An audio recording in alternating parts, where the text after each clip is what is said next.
Hello po mga kababayan, kamusta po kayong lahat? And once again, welcome back to another episode of Simply Talkies Vlog, your underrated vlogger. So mga kababayan, ang pag-uusapan natin ay ito pong mainit na usapin pa rin sa West Philippine Sea.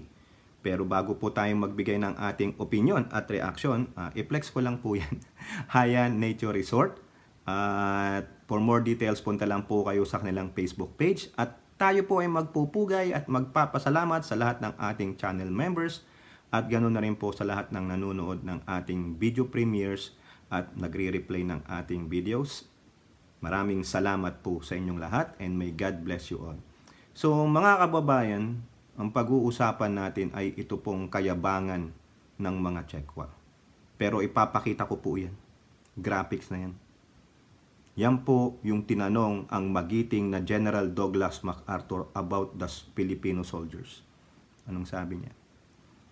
Give me 10,000 Filipino soldiers and I will conquer the world.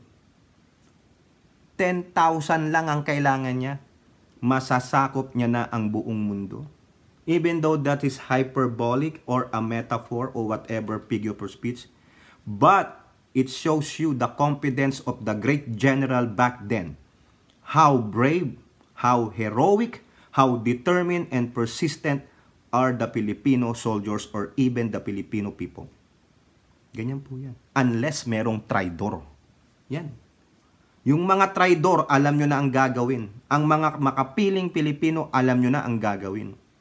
Diba? Ilublob nyo sa inodoro. Yan. Para matauhan. Di po ba?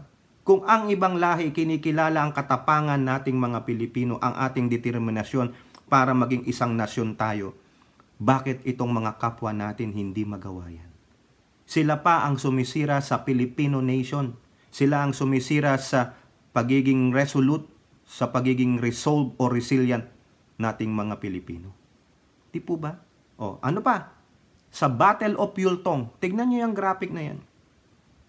Kinikilala po ng South Koreans ang katapangan ng mga Pilipino. May bantayog pa sila. Nagpapasalamat ang karamihan ng South Koreans sa katapangang ipinakita ng mga Pilipino noong South Korean ng Korean War during that time. I believe that's 1951. No, correct me if I'm wrong. 'Di ba?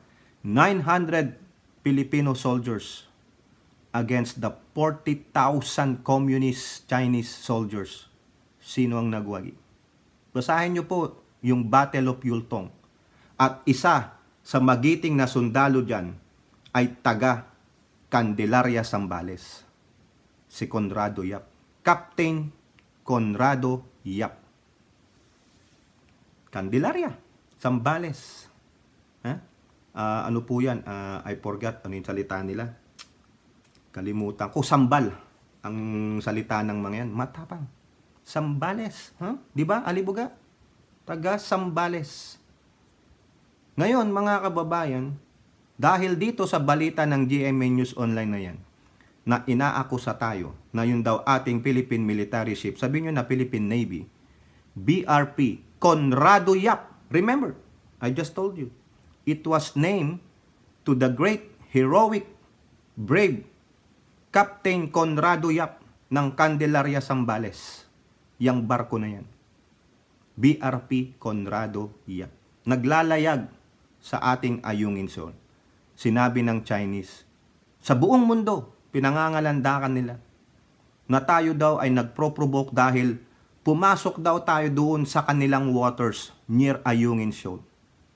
Di po ba? Tayo pa. Tayo pa ngayon ang illegal na pumasok sa ating pag-aari. Parang sinasabi mo, sabi ng korte, meron kang karapatan dyan. Hindi ka no trespassing dyan sa area na yan. Pwede kang pumasok dyan, maglabas-pasok. Pero sabi ng kapitbahay mo, hindi pwede. Kasi akin yan. Anong prueba mo na akin yan? Sabi ng korte. Historical right lang. Historical. Kasi matagal na ako dito, mas nauna ako dito. Siya, bago lang. Sabi ng mga ninuno namin, kasi dumaan dyan yung mga ninuno namin, may yapak sila dyan, nagdaan lang dyan, Even though na hindi naman pag-aari ng kapitbahay niya yung kalsada, dumaan dyan, pero amin pa rin yan kasi may yapak dyan, may footprints ang ninuno namin. Kaya walang karapatan itong kapitbahay ko na isa na maglabas-pasok dyan sa property na yan. Sa vacant lot na yan. Diba? Ini-ignore niya, dinidefine niya yung utos ng korte. Diba? Yun ang classic example. That these Chinese are so defiant, pag hindi po convenient sa kanila, kung hindi pabor sa kanila, hindi nila susundin. Even though nakasapi sila doon sa organisasyon na yun. Ano tawag mo doon? Kayo. Pag kayo ay member, tapos yung isang member nyo defiant, hindi sinusunod yung inyong napagkasundoang rules and regulations and policies, what you gonna do? Di po ba? Oh, so illegal daw tayo. Tayo po ang inaakusahan. No? Pinangalandakan nila, aping-api kami, pinoprovoke kami, nagtitimpi lang kami. Oh, tagal nyo na rin nagtitimpi. Mas lalo kami matimpihin. No? Hindi lang kami nagtitimpi sa kagaguhan nyo. Nagtitimpi kami sa mga pagnanakaw ninyo ng aming mga resources. Diyan sa aming exclusive economic zone, ang paninira nyo ng mga resources dyan. Wala kayong pakialam sa environmental resources. Wala kayong pakialam sa buhay dagat. Sana lamunin kayo ng buhay dagat. Sana lumabas si Aquaman. O di kaya si King Triton. O kaya si, yung sa mermaid, sa Little Mermaid, si Ariel. Lamunin sana kayo, mga walang iya kayong mga tsekwa kayo. O nung nabasa po yan, unahin natin ito. Itong si National Security Council Advisor, si General Eduardo Año. Nako, hindi pwedeng hindi niya sagutin yan. Ito po, sa balita ng Philstar Global. Philippines did not illegally enter any Chinese sovereignty space. National Security Council. O, ayan po, si General Eduardo Año. In a statement, the NSC chief countered the Chinese military claims that the Philippines illegally entered the space under China's sovereignty when Philippine Navy ship BRP o Barko ng Republika ng Pilipinas, Conrado Yap, passed through the West Philippine Sea. Biruin nyo yung lumaban sa Battle of Yultong noong 1950s on the Korean War against this communist Chinese, na 40,000 sila. Pero natalo po sila ng 900 Pilipino soldiers. Iniwan pa sila nung katabi nilang mga Turkish, pina-retreat. Sinasabi ang mag-retreat na kayo kasi ma-overwhelm kayo. Ano ang sabi nung mga mostly yung mga Pilipino with the guidance of their leaders, isa si Conrado Yap, walang atras. Patay kung patay, laban sa laban. Di ba nakita nyo? Doon bumilib ang mga ibang lahi. Sinabihang umatras, hindi tayo atras. Ganun. Di ba?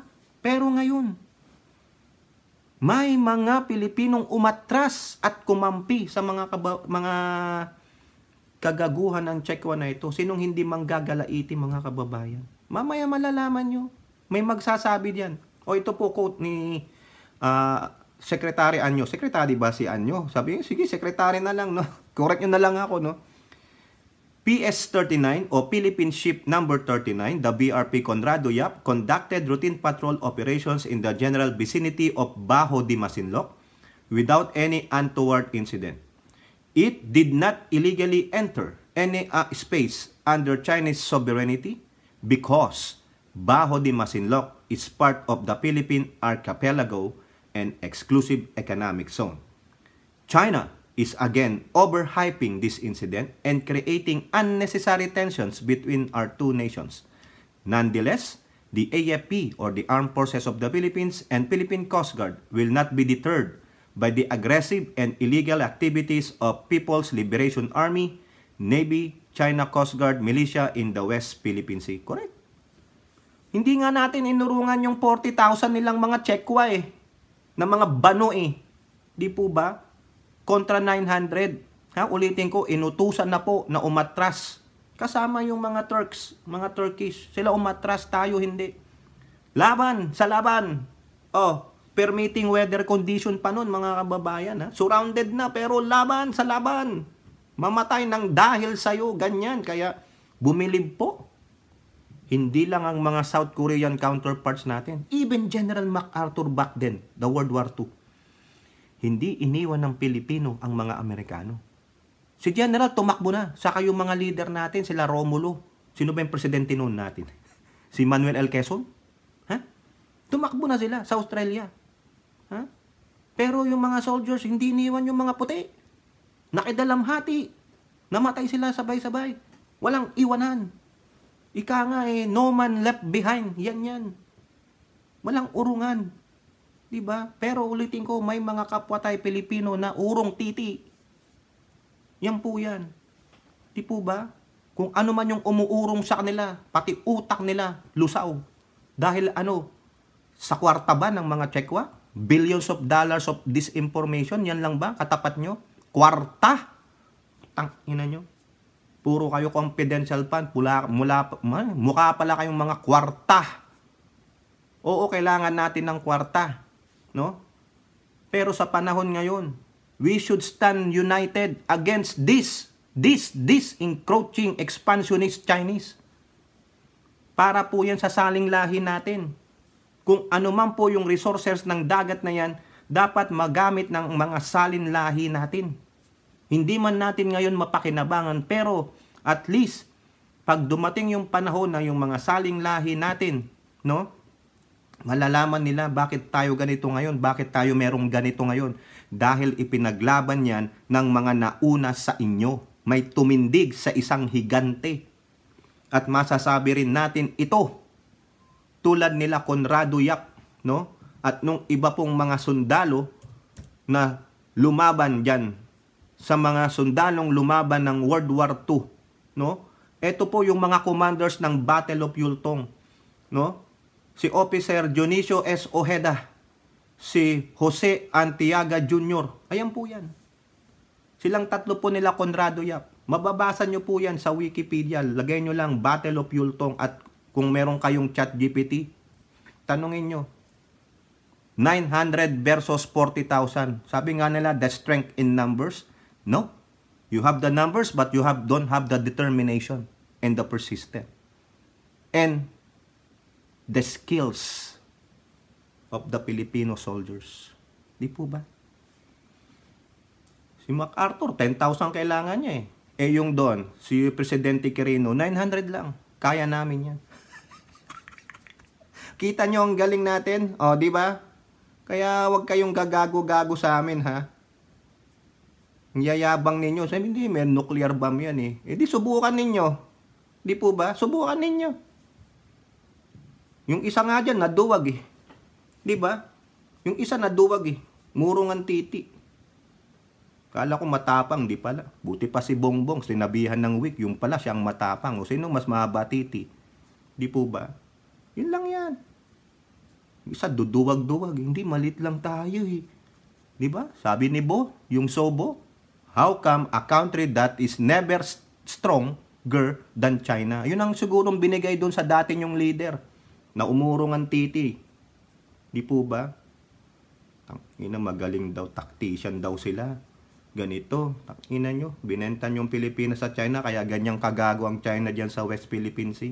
Tandaan nyo, mga kababayan, itong mga kababayan natin o leader natin na wapakels dyan, tamilmil, gunun, walang masabi, walang statement dyan sa ating West Philippine Sea. Alam nyo na. No? At yung mga naniniwala sa kanila, no? Alam nyo na. Yan ang mga hindi titindig. When the time comes, hindi titindig yung mga yan. Kunwari pa yan. Sisisihin pa kayo niyan. Ibebenta pa kayo niyan. Baka they gonna stab you at the back. Yun nga yung stab you at the back. Ganun po yan. O eto. Tuloy natin. Nakakagigil mga kababayan eh. No? Dito po sa balita ng CNN Philippines. Oh, Philippine Coast Guard official. Pro-China narratives being spread to sway Pinoy opinions. Correct. Ang dami po niyan. Sa Facebook, may nakita po ako. Nilista po. Nilista. Hindi ko pwedeng i-share sa inyo kasi baka mamaya makasuhan tayo. Nilista po. 40 plus na mga, alam nyo na, mga nasa kabilang grupo ng mga vloggers. Baka sila yung mga pro-China narratives. Kasi kayo naman punta kayo ng China. Pinalamong kayo ng Chinese noodles. Pinalamong kayo ng yung ganon, yung fortune cookie. Tapos sasabihin, congratulations, you were selected to be a Chinese disinformation specialist. You will be given $1,000 every month. Magkano na yun? 50,000 pesos. Di ba? Easy money. Non-taxable yun. Di ba? Free money. Just to say, kontrahin mo lang yung sinasabi ng Philippine government. Magbigay ka ng mga information na kontra sa mga Pilipino. Yan. Sino nagsabi nito? The Philippine Coast Guard barred that some pro-China narratives being circulated are aimed to manipulate opinions and distract the public from their aggression in the West Philippine Sea. PCG spokesperson for West Philippine Sea Commodore, si Jay Tariela. Saludo po sir, matapang talaga to. Posted on Monday night 3 pro-China claims, which authorities suspect as promoting Beijing interest. Mamaya sasabihin natin yung tatlo na sinulat niya. He said some groups were behind this move. Alam mo na, kung ako sa'yo, Jay Tariela, since meron naman kayo dyan intelligence report, ilista nyo na. Para malaman na po ng sambayan ng Pilipino, ang mga sasabi nila ay pawang manipulasyon, pawang naratiba para sa China. At para po ma-block na sila. Hindi na sila mapakinggan pa, mapanood pa. Pero meron pa, di ba? Napapanood nyo pa. Ironically, these individuals claim to be pro-Filipino while promoting Chinese narratives and even contradicting factual reports from the Philippine authorities. Ultimately, their proposed solutions amount to accommodating China's unreasonable and illegal claims rather than seeking fair and just resolutions that safeguard our national interest. No. Mga hunyango po yan. Mga two-face. They're hiding behind the mask. Kala mo pro-Philippines? No. Kumukubra po yung mga yan. Meron pong isang lalaki sa Twitter, no? Hanapin nyo. Ang last name niya nag-start sa L, no? Yun. Libang na libang siya sa kwarta ng China. It starts with L, no? Lebog na lebog siya sa kwarta ng China. Lumalamon siya sa kwarta ng China. Ayan. The PCG official said one of the narratives include claiming that being vocal against China's aggressive tactics in the disputed waters will lead us into war. Ayun daw po, will lead us into war. Sinasabi nila na, pag ganyan, pinoprovoke nyo lang, ginagatungan nyo pa, di ba? Di ba? Tariela debunked this, saying exposing China's acts in the West Philippine Sea will not only help government officials and Filipinos become aware of the latter's violation of international law but will also safeguard our country from political manipulation and disinformation. Correct. Palabasin natin ang katotohanan. Bakit masama ba magsalita ng katotohanan? Wala ba kaming freedom? Kayo nga may freedom. So ibig sabihin manahimik na lang kami, paniwalaan namin yung sinasabi nyo without even doing our research? Ano kami? Tanga? Hindi naman kami bulag na katulad ninyo at hindi rin kami bayaran. Wala pong nagbabayad sa akin dito. Hindi po ako kilala ni Commodore, hindi ako kilala ni Admiral si Gaban, hindi ako kilala ni Anyo, hindi ako kilala ni Browner, pero reserve officer po ako. Baka naman. Hindi po ako kilala ni DND Chief. At lalong di ako kilala ni PBBM. Di nga ako pinasalabatan yan. Hindi niya siya nagpasalamat sa akin personally, pero okay lang. Ganyan ang supporter. Pero hindi naman po ako kulto. Di ba? Pakita natin. Sabi nga dito ni Tariela, by calling out China's bad behavior at sea, we highlight which party is really responsible for raising tensions and increasing the likelihood of a kinetic conflict. Kinetic conflict. In every action, there is always a corresponding action. Diba? Sa kinetic, push or pull. Mga ganon. Diba? Physics. Pag gumalaw, siyempre gagalaw. Ganon. Pag sila kumuda, tayo kuda. Hindi tayo pwedeng pasupil. Diba? Buti nga sila may kwartang nakatapal sa kanila Nagsasalita pa sila Tayo, gutom na. Dakdak pa rin tayo Di po ba? O ito pa, i-stress that pushing for transparency was free from external influence. Correct! Tama yan. Di ba? Kasi, yung dati, walang transparency. Bakit? Nag-bow down eh. Nag-bow down. Kala ko malaki ang Yagballs, wala pala pagdating sa Chekwa. Bakit? Kasi, ang laki po ng building doon. Sa China, doon sa isang university, ang laki. O kaya ayaw nilang magsalita kasi hindi wag, baka hagisan tayo ng Bombay. Hindi wag, baka ratratin tayo. So what? Kala ko matapang, di pala eh. Baka mawala nga naman yung pangalan nun dun sa building nila sa sa China doon sa isang university. O wala na. O, yan dami pa doon sa lugar nila na puro Chekwa pala. Ayaw. Mawawala na yung mga sisterhood nila. O di ba? O sino ang makapili? Sino ang traidor? Sino ang nagkonsite sa mga ito? Kaya ganyan sila kagago. Kasi walang transparency that time. Hindi yung sabi, hindi okay na yan para makapangisda tayo. Anong ginawa ng China sa atin? Habang nangingisda sila doon, nangingisda din ng mga kababayan natin, nagtatayo sila ng base doon. Inangkinan nila na backdoor kayo eh. Backdoor. Tinira kayo sa likod. Di ba? Ganun lang yan. Nang siopaw naman Itong mga to. Di ba? O ito pa, dagdag pa natin to. Pro-China narratives from Filipinos exist. Sabi ni Tariela, nandito po yung tatlong narrative nila. O ito, sabi niya Tariela first pointed out that the narratives indicate that speaking up against China, nasabi na natin to, incursion in the West Philippine Sea could lead to armed conflict. O ayan, yun daw, pag ine-expose natin, magkakaroon tayo ng armed conflict. Ayan, tagal na nating ine-expose yan eh. Di sana nung nilaser tayo, nag-expose sila. Nag-armed conflict na ba? Kayong mga Chekwang disinformation specialist. Ito pa. Tariela also pointed out the narrative of the Philippines operating under the influence of the United States interest. O ayan, di ba? Merong isa dyan. Yun nandun sa nation building. Malaysia daw dapat ang pagtuunan. Sabah, gunggong. Meron ba tayong away dyan sa Malaysia? Yang Sabah, let the court decide. Di po ba? Ang pinaglalaban natin ay yung mga isla doon na sa atin dapat. Tapos sasabihin nyo dahil daw nag-ooperate tayo dahil sa United States, lucky daw tayo, lucky, tuta. Yung amo mo, di po ba? Hindi lang tuta, nag-lick pa siya ng itlog ni yung Xi Jinping. Kala kong tapang, wala pala eh. Suportado ko siya noon, ng tapang, wala pala. Ngayon ko nakita. Tapos may patunay pa, na nagbibigay sa atin ng impormasyon na talagang paano sinira ng mga Chinese na ito ang coral reefs. Yan ba? Binalita yan doon sa amo ninyo? Kay Duterte, binalita ba yan? Ano ginawa ni Duterte kung meron man yan? Nasaan ang transparency? Di sana kung binalita nyo, di binira natin. Di po ba? Hindi. Tinago ninyo eh. Sino diktador?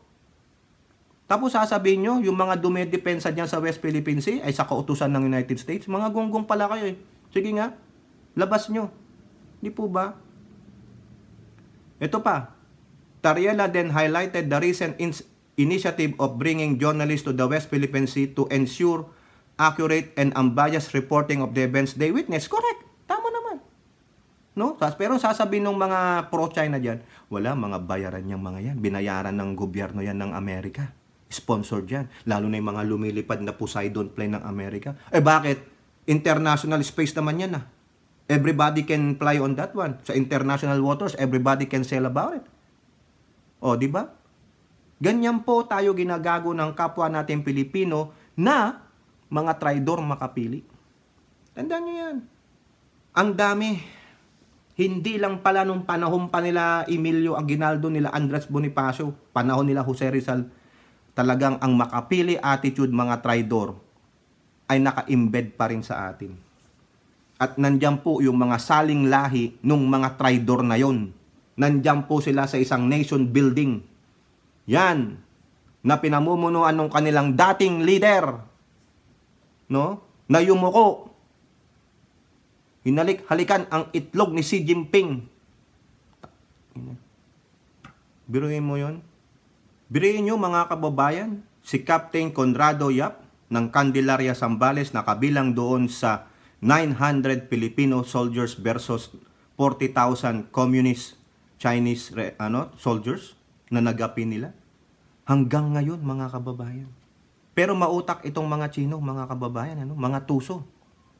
Alam nila, hindi nila matatalo ang Pinoy sa ganyang battle. Ginawa nila, inimfiltrate nila ang mga Pilipino. Humanap sila ng mga asong ulol na kayang ibenta ang bansa at ang kapwa sa katiting na kwarta. Di po ba? O anong masasabi ng mga dyan? Yun, alam nyo na kung sino sila. Yan, sinabihan na tayo ni PCG Commodore Tariela. Alam nila. Bakit? Kasi may intelligence report yung mga yan. Di ba? Nais nila magkawatak-watak tayo. Lagi sinasabihan na ang mga pro-West Philippine Sea ay mga tuta ng China, tuta ng Amerika. Grabe. Nakakahiya ito. Sabi niya pa, lastly, Tariela mentioned that pro-China individuals are labeling those critical of China, like me, as anti-Filipino and pro-US. Gago ba kayo? Paano ako naging anti-Filipino kung critical ako sa China? Mga animal ba kayo? Pro-US? Paano yung nasabi? Kinikriticize ko rin ng US. Di po ba? Kung itong US hindi adhere ito sa MDT, gago sila. Babatikusin ko ng babatikusin yan. Mumurahin ko si Joe Biden o kung sino yung presidente. Di ba? That's my right. That's my freedom. Di ba? Paano ako naging anti-Pilipino? Mas mahal ko ang Pilipino kaysa sa ibang lahi. Mga gunggong pala kayo Saludo po ako sa NSC, sa PCG, sa AFP, sa DND, kay Pangulong Bongbong Marcos. Labanan natin to. Huwag po kayong magpapabayad. Hindi nababayaran ang katapangan. Bakit nabayaran ba yung mga sundalo noong World War II? Nabayaran ba yung mga sundalong lumaban side by side with their allies in Korean War? Wala. Walang nagbayad sa kanila. Even though mga sundalo sila, yun po ang profesyon nila, trabaho nila. Tumugon sila sa tawag ng United Nations. Pero itong mga hinayupak na ito, imbis na kampihan pa ang ating bansa, kinakampihan pa yung bully. Kasi takot po sila Wala silang yung katapangan. Matapang lang sa ganon. Kasi ganon din po yung amo nila. Diktador pa nga yung amo nila Di ba? Nasaan ang transparency? Hindi kasi kaya pumayag yun para mapangalagaan yung mangingisda. Utot ninyo! Ginamit nyo pa yung mangingisda. Bakit hindi kayo mag-obserba doon? Tumagal kayo sa Palawan. Nung makikita nyo yung kagaguhan ng mga amo nyong Tsekwa. Pero siguro malamang ipipraise nyo pa yan. Kakastiguhin nyo pa yung mga Pilipino nandun sa Palawan. O sa Pag-asa Island o saan man yan.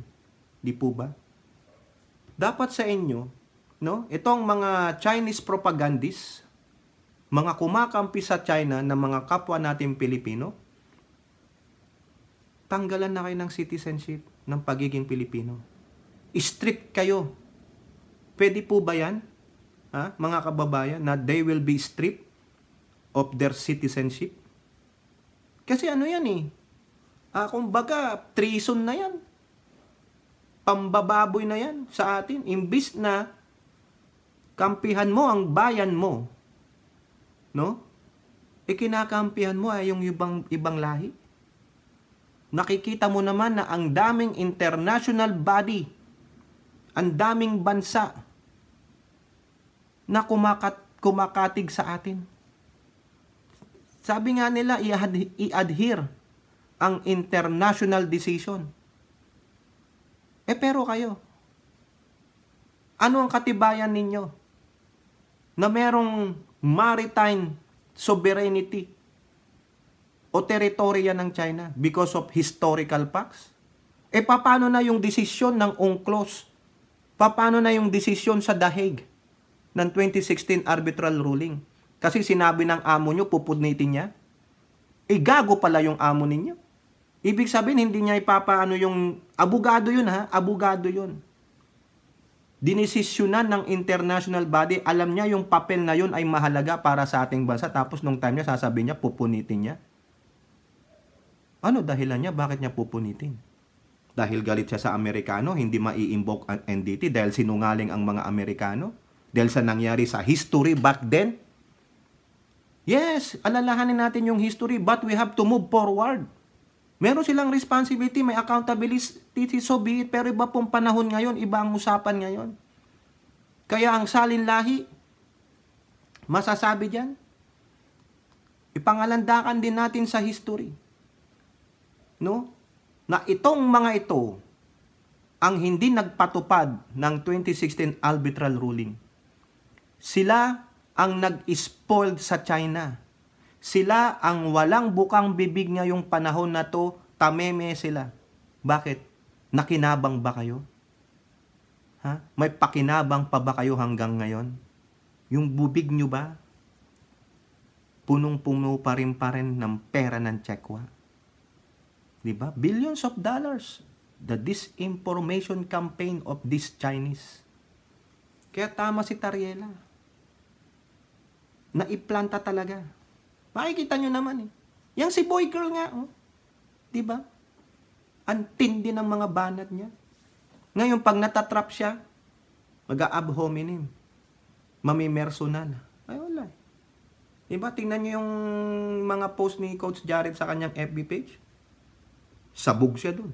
Di po ba? Eh, ako gawa mo ng ganyan eh. Tingnan natin. Di ba? Wala ka nang maano kundi mamimersonal ka. O, di ba?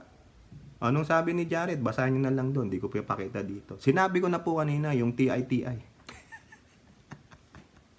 Di ba? Pero mga kababayan, yung nakakapanood po ng video nito, ang stand po ni Simply Talkies Vlog, ako po ay nasa panig ng ating gobyerno. Never, no, na isusurrender ang ating exclusive economic zone. Hindi nga sumurrender yung 900 na Filipino soldiers sa Battle of Yultong against the 40,000 Chinese communist soldiers. Inuutusan ng umatras sila. Yung kasama nilang nasyon sa norte, sa northern part, umatras na. Na-overrun sila. Pero anong sabi nung magigiting na commanders? Naalala ko, isa na lang naalala ko, si Conrado Yap. Si Kapitan Conrado Yap ng Candelaria, Zambales. Sir,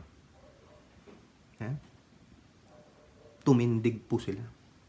Hindi sila umatras. 900. Sino ang umatras? Yung mga Chekwa. Kaya nga kinikilala sila sa South Korea. May bantayog pa sila. Ganyan. Huwag tayong aatras, mga kababayan, kasi pag umatras tayo, ano ang sasabihin ng salinlahi natin? Pag nag-give in tayo, anong sasabihin ng salinlahi natin? Tulad tayo dun sa mga dating administrasyon na iniliklik pa dilaan ang bitlog ni Xi Jinping. Sensya naman kayo. Mga langya kayo. Wala kayong bukang bibig, kundi kwarta. Ang pinag-aawayan nyo, kwarta. Pero nandun yung mga Chekwa, binababoy ang kapwa nyo Pilipino, binababoy ang karagatan. Paano mo nasabi yan, Tokis, binababoy ang karagatan? Eh, may nagsasabi po sa akin eh. Eyewitness. Mga divers dun. Nakikita nila. At nandyan na rin, no? Magpapile na rin ng kaso. Sabi nga ni Rimulya, Sea of Asia. Wag! West Philippine Sea, ang ilagay mo dyan para sampal. Pag manalo tayo dyan, sampal sa mga Chekwa yan at sampal sa mga pro-China disinformation specialist nila. Ngayup. Kala ko matapang, wala. Urong bayag pala.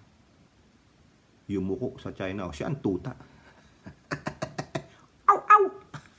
Ano kayang klaseng tuta siya? Baka ano siya? Baka siya yung bulldog na hindi tumatahol. O, buti pa yung chihuahua, tapang. Di ba? Nakita niyo yung chihuahua? Liit-liit pero tapang ng tahol. Pero yung bulldog na agano. Ganun pa. Di ba? Wala. Tamil-mil sila. Katandaan nyo yan mga kababayan. Yung mga election na pinag-uusapan ninyo, layo pa niyan. Pero may isa dyan. Yan ang dapat na tumakbo na presidente. Kasi kung mananalo yung isa, malamang wala na ang West Philippine Sea. Walang paninindigan sa West Philippine Sea. Ubus tayo. Baka mawala na pati Palawan. Kasi yung bayan nila, hindi sakop nung 10-dash line Ang layo Sabi nga nung kaibigan ko, immaterial na yun. Pero sa akin, hindi. Kasama yun. Hindi sila affected Di ba? May sarili silang karagatan pero yung nandun sa Luzon, kung saan nandun ang bayan ko, at yung Palawan ay apektado, concern kami. Pero sila. Kaya sila tahimik Hindi sila concern. Wala, yan nyo sila dyan. Mga taga-Luzon yung mga barbaric daw yung mga gano'n. Di ba? Yan nyo lang. Matatapang naman sila. Tayo, mga urong bayag Totoo naman. Di ba? Oo. Nasaan kayo? Itong laban na to, nasaan kayo? Andun, lumalamon ng kwarta ng tsekwa para kada bukas ng fortune cookie, kaleng $1,000. Fortune cookie, kaleng 1,000. Parang alam niyo yung sa casino, you hit the jackpot, kling kling kling kling kling dollars. Kaya kayo mga kababayan, comment kayo diyan. Ano ang posisyon ninyo? Pro-Pilipino? Pro-China? Kaya nyo bang kastiguhin ang mga pro-China specialists, mga pro-China disinformation propagandist specialists? Ako, binibira ko yung nandun sa kabila, yung letter L, yung lebog na lebog sa kwarta ng China, sa Twitter account niya. Binibira ko siya dun. Ayop siya. Di po ba? Ganun lang po. Galit tayo sa traidor. Galit tayo sa mga makapili. Tandaan nyo yan. Ibasura nyo yung mga yan. Yung mga walang statement sa West Philippine Sea. Tandaan nyo na, isulat nyo na sa darating ng mga eleksyon sa 2025 at 2028. Yan. Tanungin nyo anong posisyon nyo sa West Philippine Sea. Kailangan i-record natin para pag nakaupo na. Ito yung sinabi mo. Binola mo lang ba kami? Niloko mo kami? Sinungaling ka. Di po ba mga kababayan? Yan lang yan. Pero ako ang stand ko, pro-Pilipino ako. I stand with my president. Pagdating sa West Philippine Sea. Walang square inch na mawawala sa atin dyan. Ano ang sabi ni Gaban? Walang 1 sentimetro na hahayaan niyang mawala dyan. Ano ang sabi ni DND Chief at ng ating presidente? Magkaisa tayo. Ngayon nyo awitin yung magkaisa na inawit nung mga dilaw nun. Ang ganda ng mensahe na yan. Pwede natin gamitin yan. Di ba? Magkaisa. Unity. Ano ang sabi ni Sara Duterte? Unity. Bumoto kayo. Ayun lang. Yun ang unity niya. Bumoto. Hanggang ngayon, boto pa rin ang pinag-iisipan. Di po ba? Pero ano statement mo sa West Philippine Sea? I invoke my rights to be silent. Ayun. 5th Amendment kung tawagin. Sabi nga, I invoke my rights to be silent. I let my attack dogs do that thing. Di ba yung si Alan Troy? Hashtag, tindig Sara, ubus. Isulat ka na. Pasensya naman, Sabi ko sa inyo, tayo, gitna tayo. Kung mali, mali. Kung tama, tama. Kung kapuri-puri, pupurihin. White is white, black is black. Pasensya na po. Kayo po, ano pong masasabi niyo? Tandaan nyo, ano yung tanong natin? Pro-China ka ba? O pro-Pilipinas ka ba? Diba? Comment down below and don't forget to like and share. Hope to see you on the next videos. Bye-bye. God bless.